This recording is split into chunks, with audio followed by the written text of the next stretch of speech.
पश्चिम Asia में बढ़ते तनाव के बीच ईरान ने एक बड़ा कदम उठाते हुए अहम समुद्री मार्ग स्ट्रेट ऑफ हॉर्मूज को बंद करने का ऐलान कर दिया है। ईरानी रिवॉल्यूशनरी गार्ड्स यानी IRGC के एक वरिष्ठ अधिकारी के हवाले से कहा गया है कि अगर कोई जहाज इस रास्ते से गुजरने की कोशिश करेगा तो उसे निशाना बनाया जाएगा। इस चेतावनी के बाद पूरी दुनिया में हलचल मच गई है, क्योंकि ये समुद्री मार्ग वैश्विक तेल आपूर्ति की लाइफलाइन माना जाता है। स्ट्रेट ऑफ हॉर्मूज फारस की खाड़ी को अरब सागर से जोड़ता है।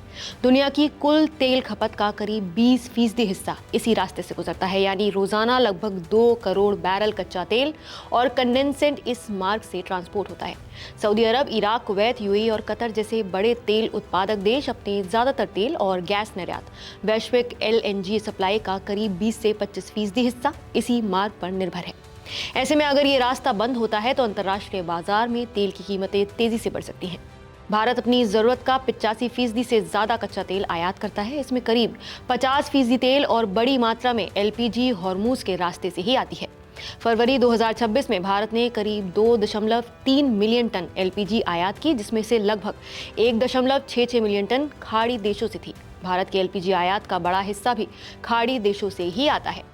खाड़ी देशों पर असर की बात करें तो सऊदी अरब रोज लगभग 70 लाख बैरल से ज्यादा तेल इस मार्ग से निर्यात करता है। इराक का लगभग पूरा समुद्री तेल निर्यात इसी रास्ते से होता है।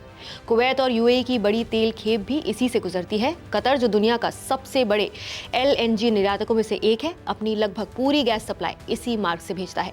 तो अगर ये मार्ग लंबे समय तक बंद रहता है तो इन देशों की निर्यात क्षमता पर बड़ा असर पड़ेगा। अगर ये रास्ता लंबे समय तक बंद रहता है तो पेट्रोल और डीजल महंगे हो सकते हैं, महंगाई बढ़ सकती है, भारत का आयात बिल बढ़ सकता है, चालू खाते का घाटा बढ़ सकता है और हाल ही में वायदा बाजार में कच्चे तेल की कीमतों में तेजी से उछाल भी देखा गया है। कीमतें 6,500 रुपए प्रति बैरल के पार पहुंच गई हैं। ये साफ संकेत है कि बाजार को आपूर्ति रुकने का डर सता रहा है। पश्चिम एशिया में तनाव बढ़ता जा रहा है। ईरान और अमेरिका के बीच टकराव अपने चरम पर बताया जा रहा है। खबरें हैं कि ईरान ने सऊदी अरब और कुवैत की कुछ बड़ी तेल सुविधाओं को भी निशाना बनाया है।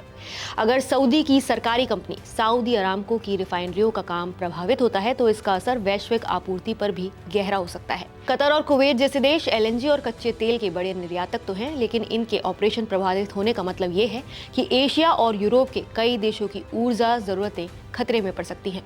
तो ऐसे में भारत की भी तैयारी जरूरी है। तो भारत ने क्या तैयारी की है? तो सरकार हालात पर नजर रखे हुए है। भारत के पास करीब 74 दिनों का रणनीतिक कच्चा तेल भंडार मौजूद है, जिससे शुरुआती झटके को तो संभाला जा सकता है। इसके अलावा 2022 से पहले भारत 27 देशों से तेल खरीदता था। अब ये संख्या बढ़कर करीब 40 देश हो गई है। रूस से तेल आयात 2022 के बाद बढ़ा था, हालांकि हाल के महीनों में इसका हिस्सा 20% से नीचे आया। अब जरूरत पड़ने पर रूस से आयात फिर से बढ़ाया जा सकता है। भारत वैकल्पिक सप्लाई रूट और अन्य देशों से खरीद बढ़ाने की रणनीति पर काम कर रहा है। लेकिन अगर हॉर्मूज लंबे समय तक बंद रहता है तो वैश्विक बाजारों में गिरावट आ सकती है। तेल की कीमतें रिकॉर्ड स्तर पर जा सकती हैं। शिपिंग, बीमा और परिवहन लागत बढ़ सकती है। कई देशों में महंगाई बढ़ सकती है। चीन, जो कि ईरान से रोज करीब 16 लाख बैरल तेल खरीदता है, उसे भी वैकल्पिक स्रोत तलाशने पड़ सकते हैं। इससे अंतर्राष्ट्रीय बाजार में कंपटीशन और कीमतों का दबाव भी बढ़ सकता है। तो कुल मिलाकर ईरान का हॉर्मूज स्ट्रेट बंद करने का फैसला सिर्फ एक क्षेत्रीय कदम नहीं है, बल्कि इसका पूरी दुनिया पर असर हो सकता है और उसकी अर्थव्यवस्था पर इसका असर पड़ सकता है। भारत जैसे बड़े इंपोर्टर देश के लिए ये एक बड़ी चुनौती है। हालांकि रणनीतिक भंडार, आयात के विविध स्रोत और रूस के साथ संभावित बढ़ते तेल सौदे जैसे विकल्प भारत को शुरुआती झटकों से बचा सकते हैं। अब सबकी नजर इस बात पर है कि ये तनाव कितने समय तक चलता है और क्या कूटनीति हालात को संभाल पाती है या फिर नहीं। फिलहाल आप इस मुद्दे पर क्या कहना चाहेंगे, हमें कमेंट करके अपनी राय जरूर बताइए। नमस्कार, मैं हूं मानक गुप्ता। अगर आपको हमारा ये वीडियो पसंद आया हो तो इसे लाइक और शेयर जरूर करें और हाँ, हमें सब्सक्राइब और फॉलो करना ना भूलें, ताकि आप देश और दुनिया की कोई खबर मिस ना करें। तो जुड़े रहिए हमारे साथ और देखते रहिए News 24।